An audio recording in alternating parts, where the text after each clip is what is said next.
సాహసమైనది తెలంగాణ, ఎర్ర జెండా ఎరుపు ఈ నేలపైన. ఎంత సాహసమైనది తెలంగాణ, ఎర్ర జెండా ఎరుపు ఈ నేలపైన, ఎర్ర జెండా ఎరుపు ఈ నేలపైన. ఎవరి రక్తం మిచట ఏరులై పార్, ఎర్ర జెండా ఎరుపు ఈ నేలపైన, ఎర్ర జెండా ఎరుపు ఈ నేలపైన. ఎవరి రక్తం మిచట ఏరులై పారెను, ఎవరి త్యాగం కోరు నారులై మొలిచెను. ఎవరి రక్తం ఇచట ఏరులై పారెను, ఎవరి త్యాగం కోరు నారులై మొలిచెను. ఆ అమరవీరుల మదిలోన నిలుచుకో, వారు చూపిన బాట వదలక నడుచుకో, వారు చూపిన బాట వదలక నడుచుకో. ఎంత సాహసమైన అరెరెరెరెరెరెరె, ఎర్ర జెండా ఎరుపు ఈ నేలపైన, ఎర్ర జెండా ఎరుపు ఈ నేలపైన. సాహసోపేతమైనటువంటి పోరాటాలు జరిగినటువంటి నేల తెలంగాణ నేల. ఈ పాట ఎందుకు పాడింది, ఈ సందర్భానికి ఏంటి అనేటువంటిది కొంతమందికి ఆలోచన రావచ్చు. ఏమైంది? హలో హలో హలో, కొంచెం వాల్యూమ్ పెంచండి తమ్ముడు. ఆనాడు మహత్తరమైనటువంటి తెలంగాణ సాయుధ పోరాట కాలంలో వైశ్యుల పాత్ర చాలా గొప్పది.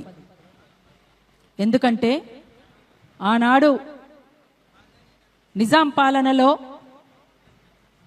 పన్నులు కట్టాలని వేధిస్తున్నటువంటి సందర్భంలో వైశ్యులందరూ కూడా సంఘాలకు సహాయం చేసినటువంటి వాళ్ళు, సంఘాలకు సహాయం చేసి దోహదపడినటువంటి వాళ్ళు, ఈ పోరాటాన్ని ముందుకు తీసుకుపోవాలనేటువంటి దాన్ని వాళ్ళు వెనుక ఉండి నడిపించినటువంటి వాళ్ళల్లో వాళ్ళది కూడా ఒక ముఖ్యమైనటువంటి పాత్ర వైశ్యులది. అంతేనా? అట్లా ఆ రకంగా ముందుకొచ్చినటువంటి వ్యక్తుల్లో జైన్ మల్లయ్య గుప్తా గారు ఒకరు. ఆయన మా ఫ్యామిలీకి చాలా దగ్గర కూడా. మా నాన్నగారి పేరు కామ్రేడ్ బండ్రు నరసింహులు గారు.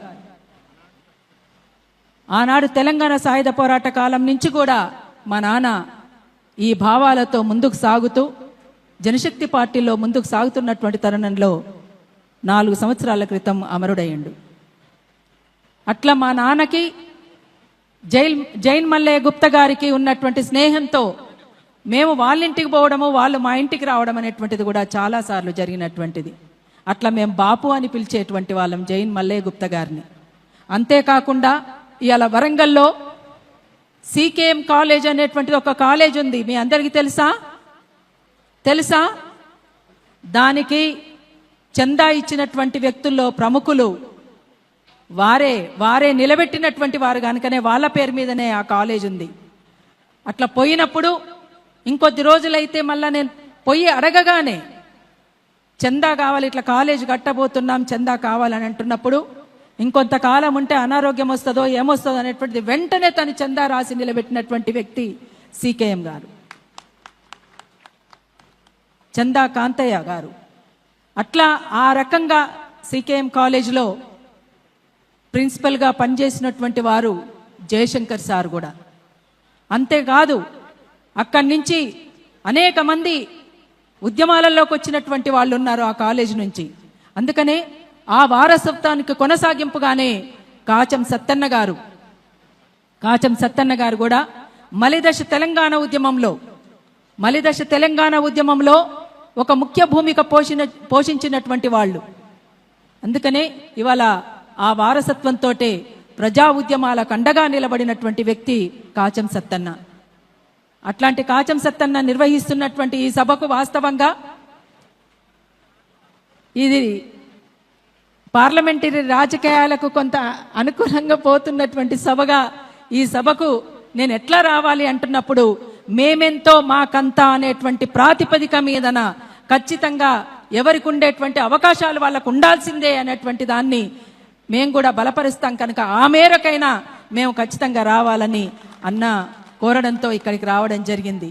అట్లా కాచం సత్తన్న గారికి, పెద్దలు గౌరవనీయులు పద్మశ్రీ అవార్డు అందుకున్నటువంటి మా అన్న మందకృష్ణన్న గారికి, అట్లనే ఇంకో అన్నయ్య దిలీప్ కుమార్ గారికి, అన్నయ్య ఎమ్మెల్సీ గారికి, ఇప్పటిదాకా మాట్లాడిపోయిన కాల్వ సుజాత గారికి, రవి గారికి, ఇంకా కాచం వదిన కాచం సుష్మా గారికి, ఇంకా వేదిక మీద ఉన్నటువంటి పెద్దలు గౌరవనీయులు చాలా మంది ఉన్నారు.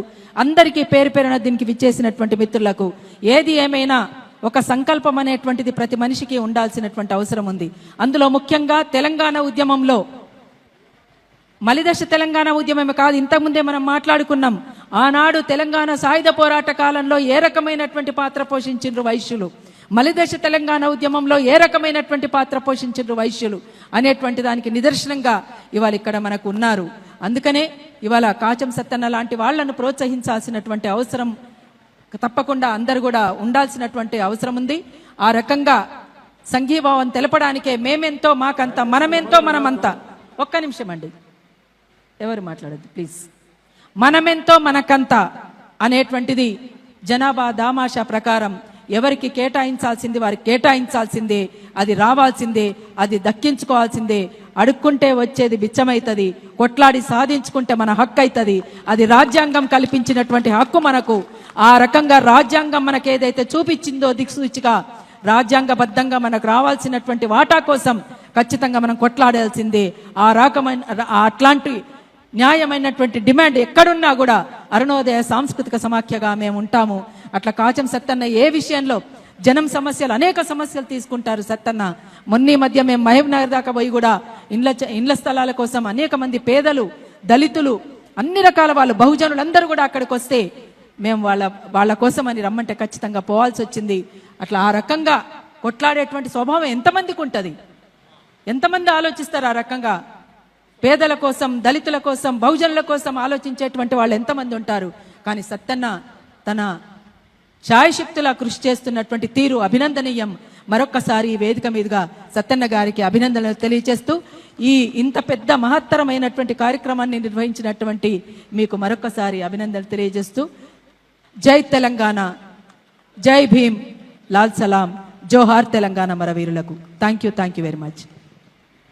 థ్యాంక్ యూ అక్క. ఎప్పటికైనా మీ ఆశీస్సులు ఎల్లప్పుడూ నా మీద. నేను తెలంగాణ ఆడబిడ్డగా, మీకు సోదరిగా తప్పకుండా మీ వెంట న్యాయమైనటువంటి డిమాండ్లలో ఖచ్చితంగా ఉంటాను. Thank you.